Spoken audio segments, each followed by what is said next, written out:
बीवी तेरी है या मेरी? विनीता जल्दी नाश्ता लगाओ यार, ऑफिस के लिए लेट हो रहा है। हाँ लगाती हूँ, बस 5 मिनट। आप रेडी होकर टेबल पर आओ तो सही। हाँ, और तुम्हारा लाडला देवर कहाँ है? उससे ऑफिस जाना है कि नहीं? आज भाभी के आगे पीछे दिख नहीं रहा। वो आपसे पहले ही तैयार हो चुके हैं, और जरा यहाँ आकर देखे तो सही, वो यहाँ किचन में मेरी हेल्प कर रहे हैं।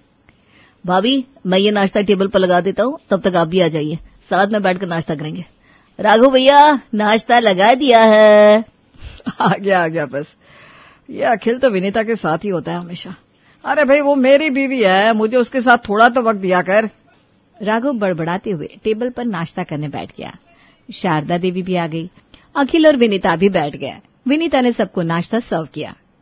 ये लीजिए राघव, मैंने खास आपके लिए चीज सैंडविच बनाई है, आपको बहुत पसंद है ना? थैंक यू विनीता, आज तो नाश्ता बहुत स्पेशल है। अरे बहू तुझे तो पता है ना, मुझे ये सैंडविच वैंडविच अच्छी नहीं लगती, मुझे तो नाश्ते में पराठे ही चाहिए भाई। हाँ मम्मी, मुझे भी पराठे पसंद है, इसलिए भाभी ने पराठे भी बनाए। भाभी अब मुझे अपने हाथों से खिला दो ना प्लीज। इतना बड़ा हो गया है, ऑफिस जाने लगा है, पर बचपना नहीं गया तेरा। ला दे, खिलाती हूँ अपने हाथों से तुझे। नहीं मम्मी, मुझे भाभी के हाथों से ही खाना है, आप बहुत बड़े बड़े निवाले खिलाती हो। अरे कोई बात नहीं, लीजिए अखिल भैया, मैं खिला देती हूँ। थैंक यू भाभी। हे भगवान, ये अखिल तो विनीता के सर पर चढ़कर बैठ गया। अभी ने अपने हाथों से खाना खिलाओ। अखिल जल्दी चल, ऑफिस के लिए देर हो रही है। राघव और अखिल ने नाश्ता किया और ऑफिस के लिए निकल गए। शारदा देवी ने विनीता से कहा, विनीता तूने कुछ ज्यादा ही बिगाड़ रखा है अखिल को, इतना लाड़ प्यार भी ठीक नहीं है, उससे तेरे अलावा और कोई दिखता ही नहीं, आजकल तो मेरी भी कदर नहीं है उसे। अरे मम्मी जी, अब अखिल भैया ही है इस घर में जो मेरी काम में हेल्प भी कर देते हैं, और घर में छोटे हैं इसलिए थोड़े ज्यादा लाडले हैं। एक बार शादी हो जाए फिर तो बीवी की ही सुनेंगे, फिर मैं कहाँ याद रहूंगी। तेरी ये बात भी ठीक है, अब सब राघव की तरह तो होते नहीं जिसे सिर्फ अपना काम दिखाई देता है। क्या मम्मी जी, आप भी ना, काम तो करना ही पड़ेगा ना। और रही बात मेरी, तो मुझे उनसे कोई प्रॉब्लम नहीं है, बल्कि वो तो कितनी बार मुझसे बात करने की कोशिश करते, पर मैं ही घर के कामों में इतनी बिजी रहती हूँ कि उन्हें टाइम नहीं दे पाती। बेटा तू ना बड़ी भोली है, कुछ समझती नहीं, बस हर बात अपने ऊपर ले लेती है। खैर कोई बात नहीं, वक्त के साथ तुझे भी समझ आ जाएगी। हाँ मम्मी जी, मुझे समझ आएगी तब आ जाएगी, पर अभी आप अपनी दवाई लीजिए। ये लीजिए। विनीता ने शारदा देवी को दवाई दी और फिर अपने कामों में लग गई। तभी अखिल ने विनीता को फोन किया। हाय भाभी, क्या कर रही हो? बस वही घर के काम, और क्या, आप बताइए। अभी फोन किया, कुछ काम था क्या? हाँ भाभी, वो श्वेता है ना, उसे आज शॉपिंग पे ले जाना है। अब मुझे लड़कियों से उतनी बात करनी नहीं आती, मैं क्या बात करूंगा उससे। भगवान, अखिल भैया श्वेता आपकी गर्लफ्रेंड है और जल्दी ही आप दोनों की शादी भी हो जाएगी, फिर भी आप ऐसी बात कर रहे हो। मुझे तो कभी कभी ताज्जुब होता है कि आपने श्वेता को आखिर पटाया कैसे होगा। अरे भाभी, मैंने उसे नहीं पटाया, उसने ही मुझे पटाया है, उसने ही मुझे प्रपोज किया था। मेरे तो उस टाइम ही पसीने छूट रहे थे। भाभी सुनो ना, आप चलो ना हमारे साथ। अरे ना बाबा ना, मुझे बहुत काम है, आप दोनों जाओ शॉपिंग के लिए, और वैसे भी ना मुझे कबाब में हड्डी बनने का कोई शौक नहीं है। अरे नहीं भाभी, ऐसे कोई बात नहीं है, बल्कि आप आएंगे तो मेरी टेंशन कम हो जाएगी। एक आप ही तो है जो मुझे समझती हैं। अब चलिए ना प्लीज, घर का काम बाद में कर लेना। ओके पापा, मैं 1 घंटे में आपको सिटी मॉल के सामने मिलती हूँ बस। ओके भाभी, मैं अभी ऑफिस से निकलता हूँ भैया को बोलकर। अखिल ने फोन कट कर दिया और राघव की कैबिन में गया। भैया मुझे आपसे कुछ कहना है। हाँ तेरी बात भी सुनूंगा, लेकिन पहले मेरी बात सुन। बहुत दिन हो गया मैं तेरी भाभी को कहीं लेकर नहीं गया। आज मेरा मन है कि आज का दिन विनीता के साथ बिताऊं, इसलिए मैंने ये 2 मूवी की टिकट बुक की है। तो तू आज ऑफिस का काम और मीटिंग्स देख लेना, मैं जा रहा हूँ तेरी भाभी को घर से पिक करने। अरे अरे रुको भैया, हाँ आप तो एक सांस में बस बोले चले जा रहे हो, मेरी भी तो सुन लो। आज भाभी आपके साथ नहीं जा सकती। क्यों भाई, क्यों नहीं जा सकती? क्योंकि भाभी आज मेरे साथ शॉपिंग पर जा रही है। मैंने पहले ही भाभी से बात कर ली है। अब तक तो भाभी घर से निकल भी गई होंगी। यही बोलने तो मैं आपके पास आया था। सॉरी भैया, पर आपको अपना प्लान कैंसिल करना पड़ेगा। अरे ये क्या बात हुई? एक बात बता, विनीता बीवी मेरी है या तेरी, जो हर टाइम तो उसके साथ होता है? मेरा कोई हक है कि नहीं उसके ऊपर? भैया विनीता भाभी आपकी बीवी है, पर सबसे पहले वो मेरी भाभी है। मेरा उन पर पहला हक है, वो मुझे बहुत मानती है। अब बैठिए ऑफिस में, मैं चला भाभी के साथ शॉपिंग के लिए। Bye bye bye bye. Akhil के बच्चे, देख लूंगा मैं तुझे। बहुत परेशान कर रखा है इसने। राघव बोलता रहा और अखिल ऑफिस से निकल चुका था। वो श्वेता को लेकर सिटी मॉल पहुंचा। विनीता भी वहां आ चुकी थी। विनीता, श्वेता और अखिल ने शॉपिंग की, फिर खाना खाया और शाम को घर पहुंचे। तब तक राघव भी घर आ गया था। अरे विनीता, कितनी देर लगा दी, इतनी भी क्या शॉपिंग की तुम दोनों ने? अरे कुछ खास नहीं, बस यूं ही थोड़ी बहुत। मैंने आपके लिए परफ्यूम्स लिए, मेरे लिए नेल पॉलिश ली और बाकी तो मैंने सारी शॉपिंग अखिल भैया के लिए ही की है। उनकी शर्ट, जीन्स, टी शर्ट, यही सब। अखिल भैया अपनी पसंद से कुछ लेते ही नहीं है ना, सब कुछ मेरी चॉइस का लिया है। अब भाभी की पसंद है ही इतनी अच्छी कि मैं क्या करूं। भाभी जब मेरे कपड़े खरीद कर लाती है और मैं पहनता हूं तो मेरे दोस्त मेरी बड़ी तारीफ करते हैं। भाभी आप ही हमेशा मेरे कपड़े लाना। क्यों भाई, हमेशा विनीता क्यों लाएगी? तुम्हारी शादी के बाद तुम्हारी पत्नी तुम्हारे लिए ये सब करेगी ना। और मेरी बीवी को थोड़ा मेरा भी रहने दो, इससे मेरे लिए वक्त ही नहीं है। भैया वो तो मुश्किल ही है, भाभी तो हमेशा के लिए मेरे लिए बुक है। अच्छा भाभी, मैं जरा फ्रेश होकर आया, आप चाय बना दीजिए प्लीज। ऐसा कहकर अखिल चला गया। तब राघव ने विनीता से कहा, विनीता, तुम्हें नहीं लगता ये अखिल तुम्हारा कुछ ज्यादा ही चिपकू हो गया? अरे हर किसी को थोड़ी पर्सनल स्पेस की जरूरत होती है, और फिर तुम तो शादीशुदा हो। उसे समझना चाहिए कि तुम्हारे और मेरे बीच में तो ना है, लेकिन नहीं, हर वक्त वो तुम में और तुम उसमें ही लगी रहती हो। मुझे तो कभी कभी लगता है कि तुम मेरी बीवी हो या उसकी। हाँ, आप बिना क्या अनाप शनाप बोले जा रहे, थोड़ा तो सोच समझ कर बोलिए। मैं जरा सा उसके साथ बाहर क्या चली गई, आपको इतनी मिर्ची लग गई? अरे आप ही का भाई है वो, कुछ तो शर्म करो बोलते हुए। अच्छा, तुम्हें मेरा बोलना दिख गया, पर ये नहीं दिखा कि मुझे भी तुम्हारा टाइम चाहिए, इसलिए बोल रहा हूं। पर तुम्हें क्या, रहो अपने देवर के साथ खुश। मैं होता कौन हूं तुम्हें कुछ भी कहने वाला? अब विनीता रोने लगी। हाँ, मुझे कभी समझ नहीं पाया, अब सारा दिन ऑफिस में बिजी रहते तो मैंने तो कभी कुछ नहीं कहा, पर मेरे और अखिल भैया का जरा सा हंसना बोलना आपको बुरा लग गया। वो मेरी केयर करते हैं, मैं भी उनको मानती हूँ, पर इसका मतलब ये नहीं कि आप कुछ भी बोले। मुझे आपसे बात ही नहीं करनी। ऐसा कहकर विनीता रोते हुए चली गई। अगले दिन सुबह विनीता किसी से कोई बात नहीं कर रही थी, बस चुपचाप गुस्से में नाश्ता बना रही थी। ये सब शारदा देवी ने देखा तो वो राघव के पास गई और उससे पूछा, राघव बेटा एक बात बता, ये विनीता इतने गुस्से में क्यों है? तुम दोनों में कोई अनबन हुई है क्या? नहीं मम्मी, ऐसी कोई बात नहीं है, आप टेंशन मत लीजिए, छोटी मोटी नोकझोंक तो चलती रहती है। नहीं बेटा, ये छोटी मोटी लड़ाई नहीं है, कुछ तो हुआ है, वरना मैं विनीता को अच्छी तरह जानती हूँ, वो ऐसे गुस्सा नहीं होती। तू साफ साफ बता आखिर बात क्या है? अरे मम्मी, अब मैं क्या बताऊं, बात ही इतनी अजीब है।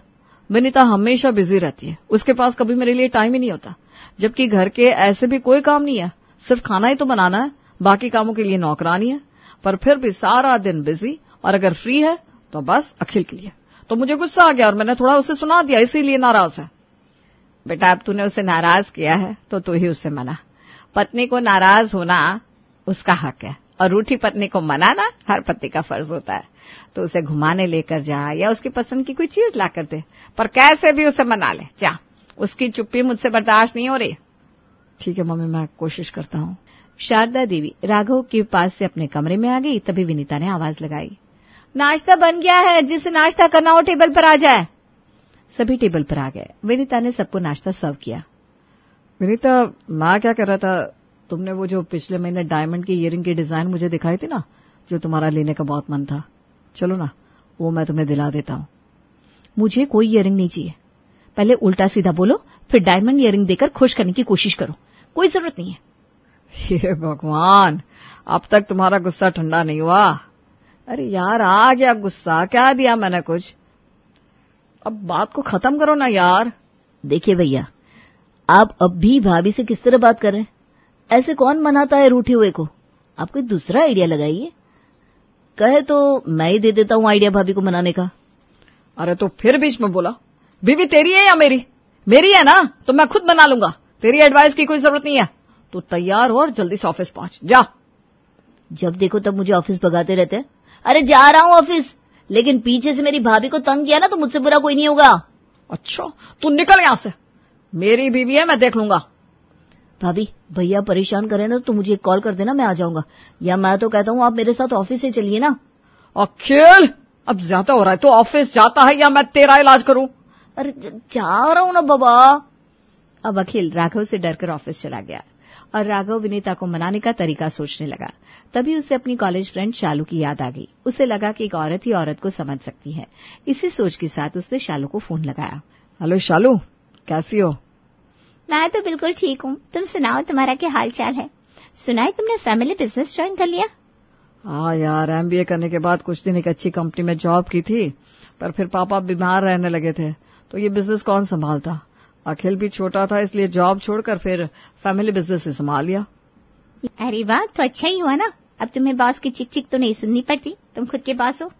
हाँ यार, ये बात तो है, पर प्रॉब्लम यह है कि मैं इतना बिजी हो गया हूँ कि घर पर वाइफ को टाइम ही नहीं दे पाता। मेरी शादी को पूरा 1 साल हो गया और मैं मुश्किल से 3 बार ही विनीता को लेकर बाहर निकल पाया हूँ। वैसे तो वो बहुत समझदार है, इन सब के लिए कुछ कहती नहीं है, पर आज मुझसे ज्यादा ही नाराज है किसी बात को लेकर। समझ में नहीं आ रहा कैसे मनाऊं। ओहो, अब समझी। ये अचानक श्री राघव सक्सेना जी का कॉल मुझे कैसे आ गया? तो मामला ये है, बीवी नाराज है और मनाने के लिए मेरी हेल्प चाहिए।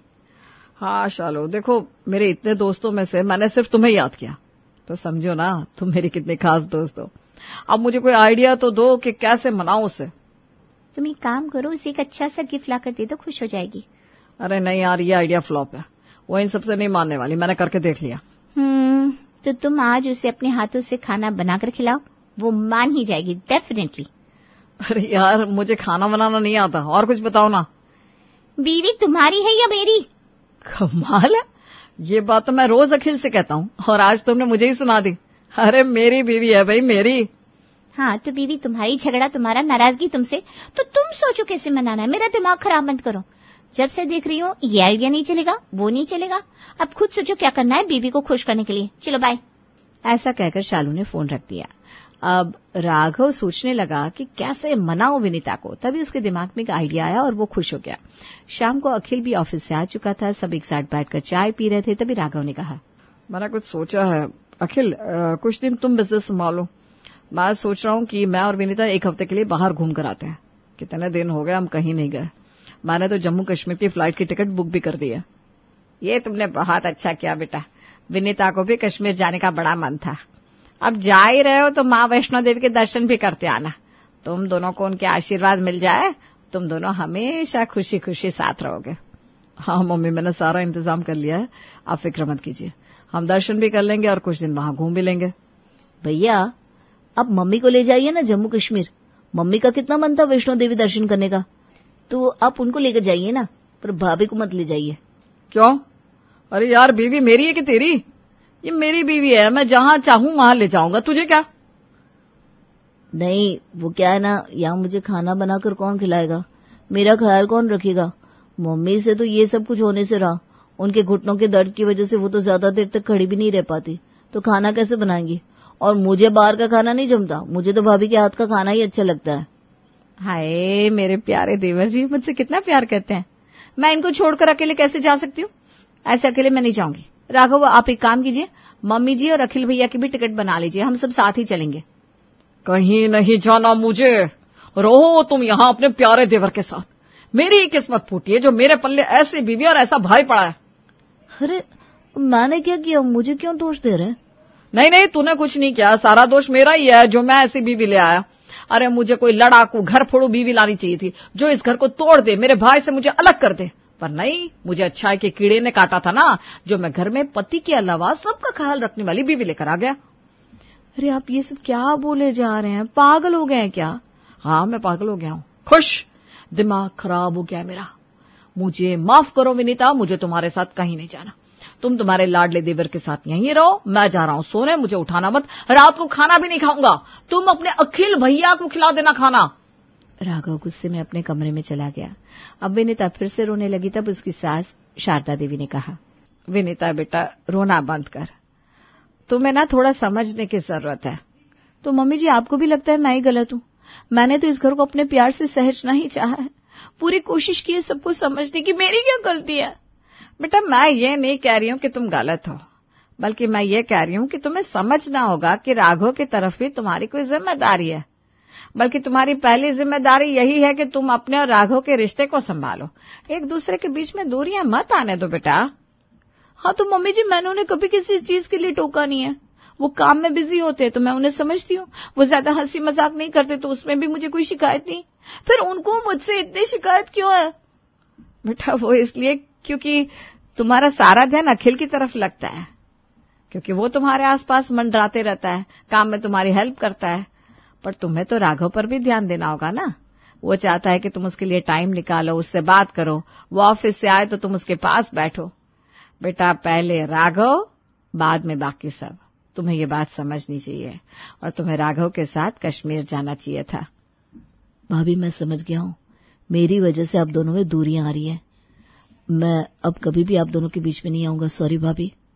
अरे सॉरी मत बोलिए, इसमें जितनी गलती आपकी थी उतनी मेरी थी। हम दोनों ही इसमें हिस्सेदार हैं, तो फिर सॉरी कैसे? आपका इंतजाम मैंने सोच लिया है, जल्दी आपकी शादी करवा देते हैं, है ना मम्मी जी?